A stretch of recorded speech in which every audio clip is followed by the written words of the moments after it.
terpantau tekanan rendah berubah siklon tropis di timur Vietnam hingga massa udara di Samudra Hindia akan bergerak ke tekanan rendah yang terjadi di timur Vietnam melintasi provinsi Aceh yang mengakibatkan angin kencang.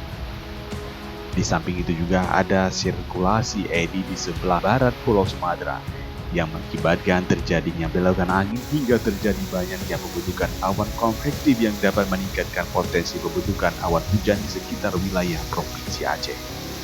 Berdasarkan data dari BMKG kelas 1 Sultan Iskandar Muda Bintang Aceh, dinamika atmosfer lain yang mendukung pertumbuhan awan hujan untuk provinsi ujung barat Sumatera ini juga dipengaruhi oleh anomali suhu muka laut di Samudra Hindia bagian barat Sumatera dan juga di Laut Andaman.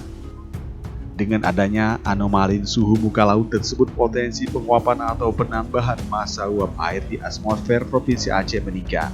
Adapun wilayah-wilayah di Aceh yang berpotensi terjadi peningkatan massa uap air yang memungkinkan terjadinya hujan sedang hingga lebat dapat disertai angin kencang serta petir untuk 2-3 hari ke depan adalah Sabang, Banda Aceh, Aceh Besar, Aceh Jaya, Nagan Raya, Semeru, Aceh Barat Daya, Aceh Selatan, Subul Salam, Aceh Tengah, Badan Maria, Aceh Singkil, Pidi Jaya, Piren, dan Lok Sebawe.